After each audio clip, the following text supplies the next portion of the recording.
আসসালামু আলাইকুম। শেখ হাসিনার একটা ফোন রেকর্ড বের হয়েছে। সেই ফোন রেকর্ড শুনে অনেকেই হয়তো হাসাহাসি করেছেন, অবজ্ঞা করেছেন, ট্রল করছেন। এটা তো সম্ভব না কোনোভাবেই। আমিও আপনাদের মতো মনে করি যে এটা আদৌ সম্ভব না। কিন্তু যদি আপনি কিছু বিষয় চিন্তা করেন,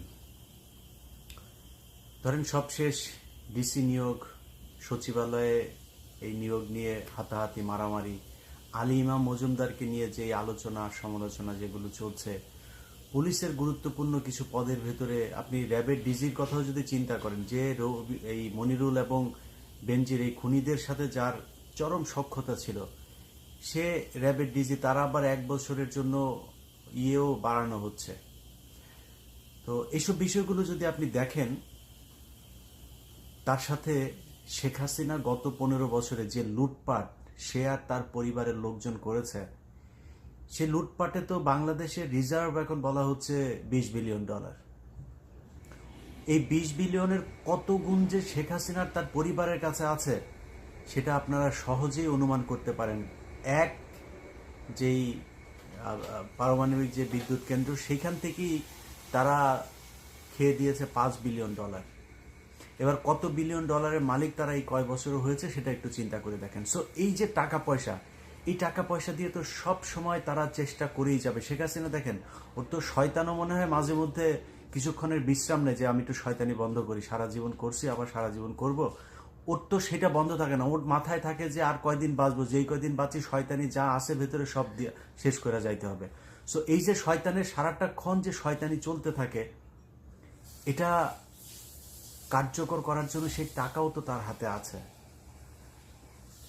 এখন সে যদি সেটা করে, একটা ছোট্ট কথা বলি, ধরেন আমাদের দেশে এই মুহূর্তে যারা সরকারে আছেন, আমি ডক্টর মোহাম্মদ ইউনুস, তিনার প্রতি বাংলাদেশের প্রতিটা মানুষ, আমার মনে হয় কে আওয়ামী লীগ করে, কে বিএনপি করে, কে জামাত করে, বাংলাদেশে যারা আছেন, মানে সরি আওয়ামী লীগ বাদ, মানে এর বাইরে সাধারণ মানুষ, বিএনপি জামাত যারা যারা আছেন, সবাই কিন্তু হয়তো বিএনপির লোকজন চেষ্টা করছে যে তারা ক্ষমতায় আসবে, জামায়াতের লোকজন চেষ্টা করছে তারাই ক্ষমতায় আসবে, কিন্তু আমার মনে হয় কারো ওই ধরনের অভিযোগ ক্ষোভ নাই ডক্টর মোহাম্মদ ইউনুসের বিরুদ্ধে যে তাকে ক্ষমতা থেকে সরাইতে হবে।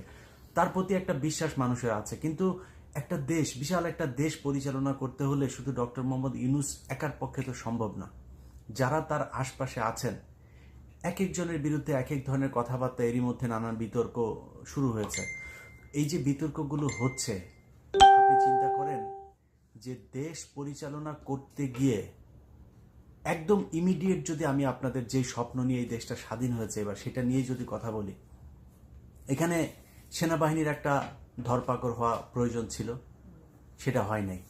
সেনাবাহিনীর ভেতরে তো এই গত 15 বছরে সেনাবাহিনীকে তো আর সেনাবাহিনীর জায়গায় রাখা হয় নাই। মানুষ মানে কি বলবো, যে বাজে কথাও তাদেরকে ডেকে থাকে। তো এটা তো একদম মানে খুব যে মানে কি বলবো, যে অসঙ্গতিপূর্ণ তা তো না। এটা বলার পেছনে অনেক যৌক্তিক কারণ আছে। আমি গত 2-3 দিন আগেও দেখলাম যে সেনাবাহিনীর লোকজন এই ডক্টর মোহাম্মদ ইউনুসের সাথে যে থাকেন, 2-3 জন অফিসার তার পাশে দেখলাম, 2-3 জনের সবার পেট মোটা, বিশাল বড় পেট। মানে এইটা সেনাবাহিনী কিভাবে সম্ভব? এই সেনাবাহিনী দিয়ে দেশ রক্ষা করা যাবে, সার্বভৌমত্ব রক্ষা করা যাবে, যুদ্ধ করা যাবে? প্রশ্নই আসে না। এর আগে এক সেনাপ্রধান ছিল শফি, সে বলেছে তাদেরকে ভাত খেতে দিচ্ছে 3 বেলা। এটা বিশাল আকারে একটা মানে সফলতা আওয়ামী লীগ সরকারের। শেখ হাসিনার প্রতি কৃতজ্ঞতা জানিয়ে তিনি টক শোতেও কথা বলেছেন। এই যে কাজগুলো করে গেছে, এটা করে সেনাবাহিনীকে ধ্বংস করে গিয়েছেন। সেনাবাহিনী আওয়ামী লীগ যেভাবে দলীয়করণ করে তার 14 গোষ্ঠী তারপর বাছাই যাচাই করে সেনাবাহিনীর পদে এনে বসিয়েছেন, তাকে তো পরের মানে 3 দিনের ভেতরে মূল কাজ হওয়ার কথা যে সেনাবাহিনীর এদেরকে সরাইতে হবে। পুলিশের ভেতরে এখনো পর্যন্ত অনেক পুলিশের, আপনি খুলনা রেঞ্জের ডিআইজি হচ্ছে রেজা, আরে সারা জীবন খুনের সাথে জড়িত, জাসদ ছাত্রলীগ করে এসছে, তাকে বসানো হচ্ছে সেই জায়গায়। এরকম আরো অনেকেই আছে যাদের নাম আমরা আস্তে আস্তে বলবো।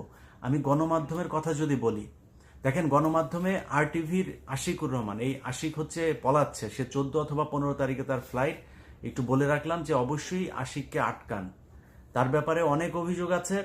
সে তার বোনকে ভুয়া সাংবাদিক বানিয়ে এর আগে শেখ হাসিনার সাথে আমেরিকাতে এনেছেন। তিনি নিজে এখানে প্রচুর সম্পত্তি করেছেন। অতএব তার ব্যাপারে বিচার হইতে হবে। সে শুধু চাকরিচ্যুত হবে না, বিচার হতে হবে। তার মতো ডিবিসিতে জাহিদুল হাসান পিন্টু, নাজরিন মুন্নি, সোমা ইসলাম, রাহুল রাহা, অশোক চৌধুরী, অন্তত 50 জনের নাম মুখস্থ বলতে পারবো। এরা এখনো পর্যন্ত অফিস করছে। আরে ভাই, ওদের তো জেলখানায় থাকার কথা, ওরা অফিস করবে কিভাবে এখন পর্যন্ত? কিন্তু তারা অফিস করছে। এটা বাস্তবতা। এই বাস্তবতা নিয়ে যদি মনে করেন শেখ হাসিনা যেই কথাটা বলছে একদম উড়িয়ে দেবেন, মানে একটা কথা বলতে চাই না, এই কথাটা 1.5 মাস হয়ে যাচ্ছে, বলি আজকে। আমার জায়গাটা পরিষ্কার করে নেই। আমার দেশে যাওয়ার কোনো ইচ্ছা নাই, দেশে কোনো জায়গার কোনো পদ পদবি নেওয়ার কোনো ইচ্ছা নেই। সেটা কোনো রাজনৈতিক দলও না, বা কোনো সরকার না, কোনো প্রশাসন, কোনো জায়গায় না। আমার এই মুহূর্তে দেশে যাওয়ার একেবারেই কোনো ইচ্ছা নাই।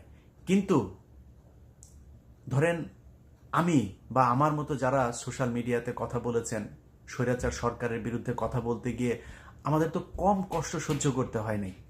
এটা মিনিমাম মূল্যায়ন তো করা উচিত, তাই না? 1.5 মাস সময় অতিবাহিত হচ্ছে, আজ পর্যন্ত কোনো একজন উপদেষ্টা, কোনো একজন সরকারের নিম্ন স্তরের কোনো একজন মানুষও কেউ কি বলেছে যে আচ্ছা দেশের বাইরে এই সরকারের রোষানলে পড়ে কারা কারা দেশের বাইরে আছে এবং তাদের মামলা টামলাগুলোর কি অবস্থা, কি মামলা তাদের বিরুদ্ধে? কেউ কি এটা নিয়ে কোনো পদক্ষেপ আছে? দেশ পেয়েছেন আর বসে বসা তারপরে খাবেন আরামে, এই জন্য তো দেশ স্বাধীন হয়। দেশ চালান, কোনো সমস্যা নেই, আমার এটা নিয়ে কোনো অভিযোগ নাই। কিন্তু কথা হলো যে এই মানুষগুলো নিয়ে তো আপনাদের একটু চিন্তা করা উচিত ছিল, তাই না? এইটুকু কৃতজ্ঞতা বোধ থাকা উচিত। খোঁজ নিয়ে দেখেন না, দেশের বাইরে যারা আমার শত্রু হোক, বন্ধু হোক, যে যেখানে থেকে কথা বলেছে, শুনেন যে তাদের পরিবারের উপরে কি স্টিমুলার চলেছে।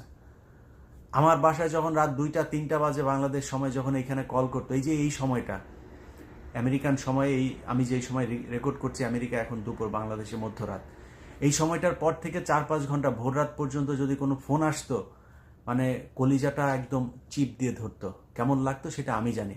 আর বাসার নিচে যখন পুলিশ গিয়ে উপরে কলিং বেল চাপতো, উপর থেকে নামতে আসতে বলতো আমার পরিবারের মানুষদেরকে, তখন তারা জানে কেমন লাগতো। এটা তো আপনি করেন নাই। আজকে যেসব সুশীলরা এখন, এই আলী ইমাম মজুমদারের মতো যেসব সুশীল এখন এখানে বসে আওয়ামী লীগের লোকজনদেরকে এখানে বসানোর মানে পায়তারা করে যাচ্ছেন, তো তাদের মতো কারোর পরিবারে তো সমস্যা হয় নাই। যাদের সমস্যা হয়েছে তারা জানে। ডক্টর মোহাম্মদ ইউনূস নিজেও এই সরকারের দ্বারা নির্যাতিত, সে জানে যে এই সরকার কি জিনিস। কিন্তু এর বাইরে যারা অনেকেই আছেন সুযোগ সুবিধা নিয়ে এখন আমাদেরকে ভুলে যাচ্ছেন, এই দেশটা স্বাধীন হওয়া এত সহজ ছিল না। অনেক স্টুডেন্টদেরকে এখনো দেখছি তারা বউয়ের গহনা বিক্রি করে চিকিৎসা নিচ্ছে। কিসের জন্য? সরকার এত অভাবে আছে। যেসব পরিবারগুলোর সন্তান মারা গিয়েছে সেই সন্তান ফেরত দেওয়া যাবে না, তাদেরকে অন্তত এই পরিবারের যাতে সারা জীবন আর কোনো কাজ করে খেতে না হয়। 1 লাখ, 2 লাখ, 5 লাখ, এটা কোনো টাকা না। এখন এই টাকা দিয়ে তার সংসার হয়তো 1 বছর 2 বছর চলবে, এটা না। অন্তত কয়েক কোটি টাকা দিতে হবে। একটা রাষ্ট্রের জন্য 100, 200, 500 কোটি টাকা বাজেট করা এটা কোনো ব্যাপার না। 5 কোটি টাকা তো নাকি কি এক অনুষ্ঠান করার জন্য বাজেট করেছিলেন, তো এটা করেন, তাদের পরিবারকে দেন। যদি টাকা না থাকে আমাদেরকে বলেন, আমরা সবাই মিলে দিব। অন্তত সরকার সেই পদক্ষেপটা নেক, যে যাদের পরিবারের সদস্যরা মারা গিয়েছে, শহীদ হয়েছে, তাদের পরিবারকে আর্থিক একটা বড় ধরনের প্রণোদনা দিতে হবে। এটা তাদেরকে করুণা করে না, এটা তারা পাওনা এই রাষ্ট্রের কাছে। এই রাষ্ট্রের যেই বিশাল একটা ফেরাউন, একটা কি বলবো, যে স্বৈরাচারী সরকার এই দেশের মানুষের ঘাড়ে বসেছিল চেপে, তাদেরকে তাদের হাত থেকে বাঁচানোর জন্য তারা জীবন দিয়ে গেছে। সো হুট করে পাইলাম আর টপ করে গিলা ফেললাম, এইভাবে দেশটা স্বাধীন হয়ে যায়নি। আজ পর্যন্ত আমাদের ব্যাপারে কেউ বলেও নাই যে, এক হাফিজ ভাই বলেছেন, অনেকেই পাঠিয়েছেন সেই ভিডিওটা। হাফিজ ভাই তো সরকারের কেউ না। হাফিজ ভাই আমাকে অনেক পছন্দ করেন, কনক ভাইকে অনেক পছন্দ করেন, এরকম অনেকে হয়তো পছন্দ করেন, তিনি নাম ধরে বলেছেন। তিনি তো সরকারের কেউ না, তার হাতে তো সেই ক্ষমতা নাই। আমি বলছি না যে উনি যেটা বলছেন সেটা, ওইটা আমাকে চাইলেও কোনোদিন ওই জায়গায় নিয়ে আল্লাহ জীবনে যেন কোনোদিন না বসায়। এই লোভ লালসা যেন আল্লাহ আমার ভেতরে কখনো না আনেন। কিন্তু সরকারের পক্ষ থেকে আমাদেরকে, মানে যে এই লোকগুলো দেশের থেকে 10 বছর, 12 বছর, 15 বছর ধরে অনেকে দেশের বাইরে, কি অবস্থা, তাদেরকে আনার ব্যবস্থা করি। কই কেউ বললো না। আমি তো এই 5 আগস্টের পরে যতজন মানুষের সাথে দেখা হয়েছে, সালাম আদান প্রদানের পরে প্রথম কোশ্চেন ছিল, ভাই দেশে যাবেন কবে? কোনো কোনো ক্ষেত্রে সালামেরও আগে দেখা হলেই ভাই দেশে কবে যাবেন। আমার মনে হয় আমার মতো যারা দেশের বাইরে আছেন, রাজনীতিবিদ, সাংবাদিক, সামাজিক সংগঠনের সাথে জড়িত, যে যেই জায়গায় আছেন, এই সরকারের রোশানলে যারা দেশের বাইরে আছেন, সবাই দেশ বাংলা মানে ঘরের বাইরে গেলে কারোর সাথে দেখা হলে এই প্রশ্নের মুখোমুখি হইতে হয়। কিন্তু সরকারে যারা আছেন তাদের একবারও কি মনে হয় নাই যে আচ্ছা এই যে মানুষগুলো যে আগে দেখতাম ইউটিউব ফেসবুকে দেখতাম এত সরকারের সমালোচনা করতো, এই লোকগুলি তো ভুক্তভোগী, ওদের কি সমস্যা, কি ওরা দেশে আসে না কেন, দেখি একটু। আবারও বলছি, অন্তত সামনের 5 বছরের মধ্যে আমার দেশে যাওয়ার কোনো সম্ভাবনা নাই। কিন্তু সরকারের কাছ থেকে এইটুক কৃতজ্ঞতা বোধ অন্তত তো আশা করতে পারি, তাই না? ডক্টর মোহাম্মদ ইউনূস না হয় উনি প্রধান উপদেষ্টা, ওনার 4-5টা মন্ত্রণালয় সব সামলাতে হচ্ছে, উনি ব্যস্ততা নিয়ে থাকবেন। এখানে আলাদা আলাদা মন্ত্রণালয় ভাগ করে দেওয়া হয়েছে তো, না? তারাও কেউ বলতে পারে নাই? এরকম হইলে দেশ যদি আবার পরাধীন হয়, স্বাধীন করার জন্য কেউ জীবন বাজি রাখবে না, কারোর পরিবারকে কেউ বিপদে ফেলবে না। এবার সব শেষ কথাটা বলি, যেটা বলতে এসেছিলাম। শেখ হাসিনা এই যে বলছে যে সে কাছাকাছি আছে, চলে আসবে, এত ফেলে দেওয়ার মতো না বিষয়টা। তার হাতে যদি প্রশাসন থাকে, তার দলের লোকজনকে এখন বিভিন্ন জায়গায় তাদেরকে পদায়ন করা হচ্ছে, এলাকা ভিত্তিকও বিভিন্ন টেন্ডারবাজি, চাঁদাবাজি, সেই সবেও এখনো তারাই দখল করছে। বিএনপির লোকজন 2-1 জায়গায় 2-4 হাজার 5,000 টাকা চাঁদাবাজির ঘটনায় প্রথম আলো সবার আগে টপ লাইন করে হেডলাইন লিড নিউজ করছে। কই এতদিন তো প্রতিটা এলাকায়, যেই এলাকাতে এখন বলা হচ্ছে যে ওই জায়গায় বিএনপির এই লোক চাঁদাবাজি করেছে, ওই জায়গায় আওয়ামী লীগের লোক চাঁদাবাজি করে না, ওই জায়গায় ওইটা নিয়ে নিউজ ছিল নাকি আপনার? কয়টা নিউজ ছিল? সারা দেশটাই তো চাঁদাবাজিদের আখড়া ছিল। শেখ হাসিনা এই যে প্রথম আলো অফিসের পিছনে আপনার ওয়াসা ভবনটা, আজকে 15 বছর ধরে এই তাসকিন আহমেদ আপনার করলো কি, তাসকিন খান, খান না কি যেন, তো সে কেন, সে হচ্ছে শেখ কামালের বন্ধু ছিল, শেখ রেহানার সাথে খুব ভালো টাইস ছিল তার, এখন সে ওখানে বসেছিল, টাকা পয়সা দিত, ভাগাভাগি হইতো, কই তারে তো সরানোর জন্য কিছু করে নাই। এখন বিএনপির লোকজনের সব দোষ, কোথায় 2,000-5,000 টাকা? আরে ভাই, বিএনপি বিশাল একটা দল, তারপরেও শোনার সাথে সাথে তারেক রহমান সেখান থেকে বহিষ্কার করছে। এটা বিশাল আকারের ব্যাপার হয়ে গিয়েছে।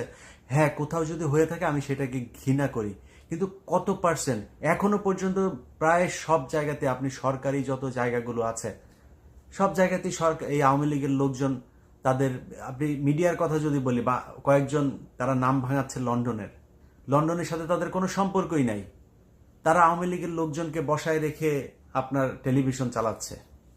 নামটা আজকে ধরলাম না, নাম যেদিন ধরবো না সেদিন উলঙ্গ করে ফেলবো।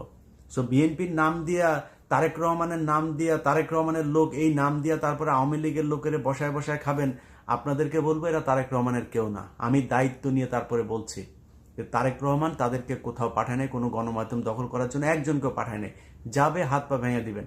আর যদি হাত পা ভাঙার সেই পরিস্থিতি করতে না পারেন, শুধু অপেক্ষা করছি, হ্যাঁ, 2-1 মাস অপেক্ষা করছি, দেখি যে আপনারা কতদিন এই জাহিদুল হাসান পিন্টু আর সোমা টোমা এদেরকে নিয়ে সংসার করতে পারেন। এরপরে আমাদের লোকজন এই অফিসের সামনে গিয়ে দাঁড়াবে ইনশাল্লাহ। হ্যাঁ, এটা বলে রাখলাম। আর আওয়ামী লীগের লোকজন যারা এখনো অফিস করছেন না সুন্দর করে করে, সাহস হয় কেমনে আপনাদের? সাহস হয় কিভাবে? আমাদেরকে বলেছেন আমরা নাকি কন্টেন্ট ক্রিয়েটর, আমরা ইউটিউবার, তাই না? মনে আছে এগুলি? সেগুলো ভুলে গিয়েছি আমরা। লোক ভাড়া করে তোর সাথে খেলবো, লোক ভাড়া করে তারপরে তোর অফিসের সামনে গিয়ে দাঁড়াবো। তুই কি মনে করেছিস ছাড়া দিব? ভালোই ঠিক যেইভাবে মানে আমরা এতদিন ছিলাম না, ওইভাবে পারলে বর্ডার টর্ডার দিয়ে পালায় যা। দেশে থাকবি, আশিকুর যেন পলাইতে না পারে। আশিকুর কিন্তু পলাবে 14 অথবা 15 তারিখে তার ফ্লাইট, সে যেন পলাইতে না পারে। RTVর তারে আটকাবেন, অন্য যেগুলি আছে সেগুলোর আটকাইতে হবে, এদের বিচার হতে হবে। তারা এই জুলাইয়ের 19 তারিখ থেকে 4 তারিখ পর্যন্ত তারা এই দেশে খুনের সাথে জড়িত। শেখ হাসিনার সাথে সব শেষ সাংবাদিকদের যে মিটিং আছে, সেই মিটিংয়ে শেখ হাসিনাকে যেইভাবে তৈলাক্ত করা হয়েছে, সেই মিটিংয়ের অনেকেও এখন পর্যন্ত অফিস করছে। কিভাবে সম্ভব? যেই কারণে এই যে 2 দিন আগে একটা নিউজ দেখেছেন না আপনারা, এক আওয়ামী লীগের এক নেতা তার তাকে মেরে ফেলেছে 4 মাসের শিশু সন্তান। আরে বেটা, 4 মাসের শিশু সন্তান এরকম অন্তত কয়েকশো মানুষের এই গত 15 বছরে মারা গিয়েছে। তখন কোথায় ছিলেন এত মায়া কান্না? 6 মাসের বাচ্চা, 1.5 মাসের বাচ্চা তার বাবা মায়ের সাথে এক ঘরের মধ্যে আটকে রেখে তাদেরকে জঙ্গি আস্তানা বলে সেই বাড়ি উড়িয়ে দেওয়া হয়েছে, মনে নেই উত্তরবঙ্গে? এগুলো তো এই বাংলাদেশে ঘটেছে। সেদিন কোথায় ছিলেন? অনুসন্ধানী সাংবাদিকতা করেন নাই তো। এখন কোথায় আওয়ামী লীগের এক লোক তার 4 মাসের বাচ্চা রেখে মারা গিয়েছে, সব টেলিভিশন পত্রিকা এই স্যাড মিউজিক লাগায় তারপরে নিউজ করছে। ও এই গত 4 তারিখের আগেও এই ছাত্র আন্দোলনে ছাত্র হত্যা করেছে। ওর 4 মাসের বাচ্চা আছে দেখে ওর বিচার করবে না পাবলিক দেখে নাই ও মানুষের উপরে গত 15 বছর কি পরিমাণে নির্যাতন করেছে? ওরে বাঁচায় রাখবে কেন? কিসের জন্য? মানুষের এই ক্ষোভ তো, এটা তো মানে বহিঃপ্রকাশ হবেই। তাদেরকে আইনের আওতায় নিয়ে আনা হচ্ছে না। প্রতিটা জায়গায় আমার অনুরোধ, প্রতিটা থানায় বিএনপির লোকজন যারা আছেন, জামায়াতের লোকজন আছেন, এখনো অনেক থানাতে আমি নিজেই খবর জানি, অনেক থানাতে এখন পর্যন্ত হত্যা মামলা হয়নি। প্রতিটা থানায় হত্যা মামলা হইতে হবে। এলাকায় যত আওয়ামী লীগ আছে একদম থরলি সব, এই যে বলে না 1000 হওয়া যাবে না 5000, আরে ভাই ওই এলাকায় খালি 1000 5000 না, প্রয়োজন হইলে 5 লাখ যদি নাকি আওয়ামী লীগের নেতাকর্মী থেকে থাকে 5 লাখের বিরুদ্ধে মামলা হইতে হবে। সবগুলো এটার জন্য দায়ী। সবার পানিশমেন্ট হইতে হবে। যারা এখন বলে হ্যাঁ 5000-এর মানুষ আবার কোনোদিন আসামি, ইয়েস 5000 মানুষ আসামি, একটা আসনে তো একটা থানার ভেতরে তো 5000 আওয়ামী লীগের নেতাকর্মী আছে, সবার নামে বাই নেমে মামলা হইতে হবে। যারা যারা এখনো যে থানায় জেলায় হয় নাই, আপনারা অবশ্যই এগুলো করবেন। কোনো থানায় যদি কোনো ওসি যদি এই মামলা না নেয় তাহলে আমাদেরকে জানায়েন। অতএব আমি মনে করি যে দেশে এই যে সাংবাদিকতার যে ইয়েটা চলছে, যে স্যাড মিউজিক লাগিয়ে তারপরে আওয়ামী লীগের নেতাকে মেরে ফেলেছে, এখন একটা সুশীল সেজে তারপরে মানবতা দেখানোর চেষ্টা করছে, এগুলো যেইসব টেলিভিশন চ্যানেল বিএনপির নাম দিয়ে কয়েকজন সাংবাদিক দখল করে আওয়ামী লীগের লোকজন নিয়ে ঘর সংসার করছে, তাদেরই ফসল। তারা এখনো পর্যন্ত খুব সুকৌশলে আওয়ামী লীগের পক্ষে কাজ করে যাচ্ছে। অতএব এই ঝুঁকিগুলো যতক্ষণ থাকবে না, শেখ হাসিনা ঢুকে যেতেও পারে, এই ঝুঁকিটা আপনাকে মাথায় রাখতে হবে। তবে আমি নিজে বিশ্বাস করি না, এবং ঝুঁকির কথাটা মাথায় রেখেই বললাম, আমি নিজে বিশ্বাস করি না যে শেখ হাসিনা আসতে পারবে। আমার বিশ্বাস যে শেখ হাসিনার কথা মানে ফোন এখন এই কেন্দ্রীয় যে নেতা তারা কেউ ধরছে না, তাদের এখন পাওয়াই যাচ্ছে না, টেলিফোনেই পাওয়া যাচ্ছে না। তারা টেলিফোন রেখে এক একজন এক এক বর্ডার দিয়ে কিভাবে পার হবে সেই চিন্তা ভাবনা করছে। যেই কারণে শেখ হাসিনাকে এখন সোনাইমুড়ির আপনার এই ছাত্রলীগের সাবেক সাধারণ সম্পাদককে ফোন দিতে হচ্ছে, ওই অমুক গুয়ারচরের ইয়েকে ফোন দিতে হচ্ছে, ওই বরগুনার আরেক নেতাকে ফোন দিতে হচ্ছে, এইভাবে ফোন দিতে হচ্ছে। অর্থাৎ তার কথা কেউ শুনছে না। কিন্তু শেখ হাসিনার কথা শুনে যারা নিজেদেরকে গর্ববতী মনে করছেন তাদেরকে শুধু একটা কথা বলি, এখনো পর্যন্ত এই গত 2 দিন আগেও দেখেছেন না, ওই যে বিকাশ করিম, ফারাজ করিমের বাপ, ওই বিকাশ করিম বর্ডারে ধরা পড়েছে। সো আপনাদের এই এমপি মন্ত্রী লেভেলের নেতা যে যেই দিক দিয়ে পারছে বর্ডার পার করার চেষ্টা করছে। আর আপনাদের ছাগলের 3 নাম্বার বাচ্চা মার্কা আওয়ামী লীগের যেসব 2-4 জন আছেন, আপনাদেরকে শেখ হাসিনা ফোন দিয়ে বলছে যে হ্যাঁ আমি তো বর্ডারের কাছে আছি। বর্ডারের কাছে মানে কি রে? ও কই আছে? রেখে দিয়েছে দিল্লিতে, বর্ডারের কাছে আছে মানে এইসব বলে আপনি তো বিশাল পুলকিত। ওরে বাবা, শেখ হাসিনা ফোন করছে আপনাকে, আপনি গর্ভবতী হয়ে যাচ্ছেন, হাত পা হাড্ডি গুড্ডি একটাও ঠিক থাকবে না। দেখছেন না, আস্তে আস্তে সবই কিন্তু ধরা পড়বে। যদি নাকি এইখানে ডক্টর মোহাম্মদ ইউনূসের এই প্রশাসনে আলী ইমাম মজুমদারদের মতো 2-4 জন যদি ব্রোকার যদি থাকেও না, এগুলোকে আস্তে আস্তে ডক্টর মোহাম্মদ ইউনূস রাখবে না। কারণ ডক্টর মোহাম্মদ ইউনূসের আপনার আমার মতো তারও কিন্তু আমি মানে সরকারের যেই কি বলবো অন্য সাইডগুলো বাদ দিলাম, তার নিজের ব্যক্তিগত শত্রুও কিন্তু আওয়ামী লীগ। সো কোনো কারণে ডক্টর মোহাম্মদ ইউনূসের এইটা চিন্তা করার কোনো কারণ নেই, বা তিনি এই চিন্তা কখনো করবে না যে বিএনপি বা জামাত বাদ দিয়ে তারপরে আমি আওয়ামী লীগকে নিয়ে আসি। ডক্টর মোহাম্মদ ইউনূসের জামাতের সাথে সমস্যা নাই, বিএনপির সাথে তার কোনো সমস্যা নাই। তো সে কেন আওয়ামী লীগকে নিয়ে আসবে? সেই সুযোগটা আপনি কেন পাবেন? সেই সুযোগ যদি পাইতেন তাহলে 5 তারিখে শেখ হাসিনা পলাইলো কেন? Just common sense. আপনাকে উস্কায়ে এখন শেখ হাসিনা একটু স্বপ্নদোষ করানোর চেষ্টা করছে। So be careful. আপনি যেই সোনাই মুড়ির হন আর যেই মুড়িরই হন, যে নেতারা আছেন না, নিজেদের বিপদ নিজেরা ডেকে আনেন না। আওয়ামী লীগ শেখ হাসিনা বাংলাদেশে ক্ষমতায় আসবে, ওদের মতো অনির্দিষ্টকাল বললাম না, বাট সুনির্দিষ্ট কালের জন্য এটা সম্ভব না। এই শেখ হাসিনা বাংলাদেশে এসে ক্ষমতা গ্রহণ করবে, এটা সুনির্দিষ্টভাবে বলা যাবে না যে কতদিন পরে শেখ হাসিনা দল আবার এই দেশে ক্ষমতায় আসতে পারে। যদি এই দেশের মানুষের প্রত্যাশা পূরণ করতে না পারে বিএনপি, জামায়াত, ডক্টর মোহাম্মদ ইউনূসের যেই প্রশাসন, না করতে পারলে হয়তো আসতে পারে, সেটাও সুনির্দিষ্ট কাল বলা যাবে না যে এই দিনের মধ্যে, এত দিনের মধ্যে আসার সম্ভাবনা আছে। আরে ভাই, এখন পর্যন্ত তো সংগঠনই চালাইতে পারে না, অফিস টফিস সব তারা যাইতেও পারে না, কেউ ধরে নাই তো আপনাদের। বিএনপি যে আটকাইছে, আপনারা যেভাবে পেটাইতেন মানুষ পাইলেই বিএনপি জামায়াতের, পেটাচ্ছে না তো, আসেন না, যান কার্যক্রম শুরু করেন, করছেন না। যাই হোক, আমি দুইটার দিকই বললাম যে আওয়ামী লীগের যারা শেখ হাসিনার কথা শুনে নিজেদেরকে গর্ববতী মনে করছেন তারাও সাবধান, বাট শত্রুকে দুর্বল মনে করার কোনো কারণও নাই। সেটাও যারা এখন এই মুহূর্তে দেশে ক্ষমতায় আছেন এবং ক্ষমতায় আসার স্বপ্ন দেখছেন, তাদেরকে এটা মাথায় রাখতে হবে। আপনি বিএনপির বিশাল বড় সংগঠন বাংলাদেশে, আপনার প্রতিদ্বন্দ্বিতা থাকবে, প্রতিযোগিতা থাকবে, সেটা আপনার দলের ভেতরেই সীমাবদ্ধ থাকতে হবে। আপনি বিএনপির একজনের সাথে প্রতিদ্বন্দ্বিতা করে তারপরে আপনি আওয়ামী লীগের লোকজনকে এখানে করবেন। গত 15 বছরে বিএনপির চাইতে বেশি ক্ষতিগ্রস্ত, জামাতের চাইতে বেশি ক্ষতিগ্রস্ত এই দেশে আর কেউ হয় নাই।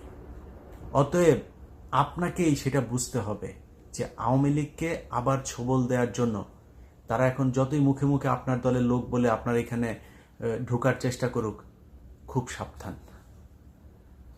সবাই ভালো থেকেন। আবারও বলছি, আর টিভির আশিকুর 14-15 তারিখে পলাবে, ওরা আটকাবেন। আল্লাহ হাফেজ।